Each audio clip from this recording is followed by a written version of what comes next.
Welcome to Week 4 of NFL football, where the Madden curse gets you no matter who you are. It worked pretty fast this year. Prayers up for CMC. Gone but not forgotten.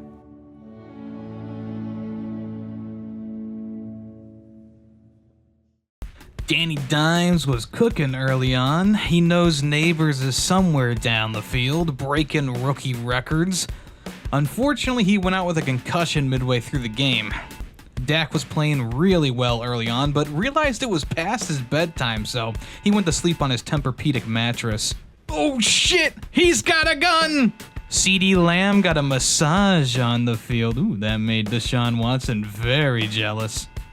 A random security guard left a door open, which caused the draft. Aubrey missed his first 50-plus yard field goal of the season. That security guard was later found bound and gagged in the trunk of Jerry Jones's car. Get me out of here! Anthony Richardson started off promisingly, but went off the field holding his hip at one point. Then he came back just to aggravate the injury on a QB draw play. Joe Flacco runs onto the field saying, "I'm back," like the Terminator driving through that police station. Field scrambling the wrong way, thinking he's playing golf and negative yards are a good thing or something. He slipped on a banana peel and lost the ball too. He kind of looked like SpongeBob ripping his pants. Wilson's on the sideline licking his lips like he just ate a Danger Russ sandwich. Fields, knowing his job was on the line, woke up and scrambled for some touchdowns and threw another one.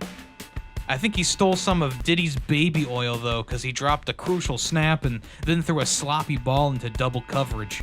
Yinzers across the Steel City weep. Even Nickelodeon Slime Time couldn't make this one interesting. Bo Nix actually threw a touchdown. Aaron Rodgers hates his life. And Greg the Wooden Leg shanked the game-winning field goal. Sad. Choo-choo, Chubba Hubbard, touchdown run. The Red Rifle started off strong, but he ran out of ammo. Panthers end up getting smoked by the Bengals. Burrow finally wakes up after going 0-3, probably just to get injured in a few weeks. You know, the usual. Baker woke up last week feeling a bit lazy, but this week he's feeling dangerous. The Baker is in, cooking fantasy points like pot pies. The Schmeagles are so used to playing in dark and dreary Pennsylvania that they couldn't take the heat, their wings burning like Icarus in the Tampa sun. Barkley and Goddard once again trying to put the team on their shoulders, strapping on those wings, but barely holding it together. Back-to-back tush pushes. Don't worry, Jalen Hurts says no homo during his cadence, so it's not gay. Eagles block an extra point attempt and bring it back for 2. Hardest 2 points you can get. Try as they might, though, the Eagles couldn't get back in it. Baker, the head chef, was cooking Eagle a l'orange. Kyle Pitts, more like Kyle Shits. 0 fantasy points this week. My joke from last week was on point. Hate me later. Captain Kirk was slinging it early on, beaming down some beautiful balls. The Saints were trying to crawl back like a drunk during Mardi Gras, but the Kool-Aid guy kicks the game-winning field goal. Where have I heard this one before? A classic good first drive from the Browns. They wouldn't get another third down conversion the rest of the game. It's football law that Browns can't have 2 good drives in a row, let alone 2 good drives in one game.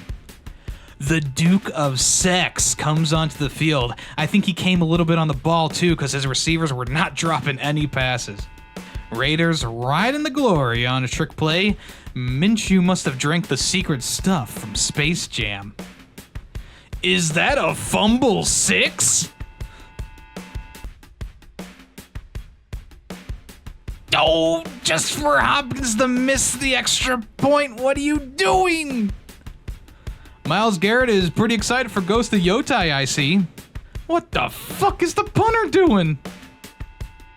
The Cardinals never got into this one. The Commanders steamrolled over them like that scene from Who Framed Roger Rabbit. I've been a fan of Josh Allen since he came into the league. I drafted him in fantasy his breakout season when everyone said he wasn't going to do anything. So I've kind of adopted the Bills as a side piece team that I root for.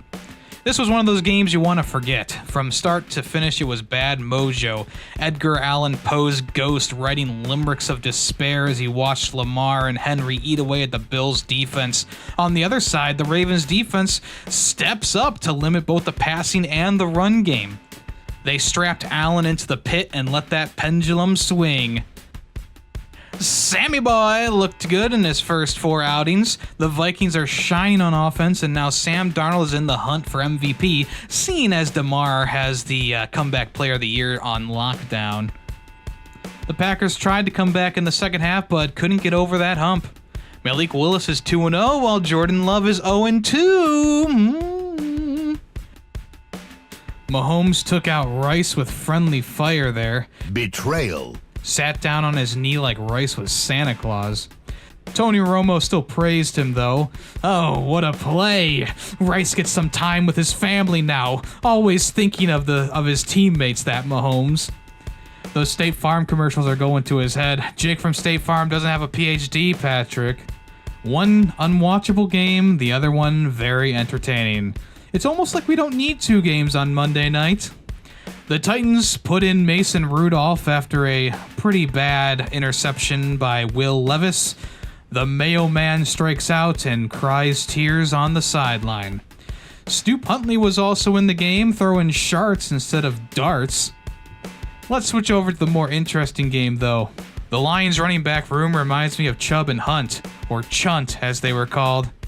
Gibbs and Montgomery are a crazy dual threat. Gibbery? Montibs? Whatever.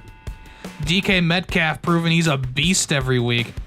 I can't believe they allowed a horse collar tackle on Goff here. The Phillies special! It was a real high-scoring affair. Fun game. 0 defense. Many flags.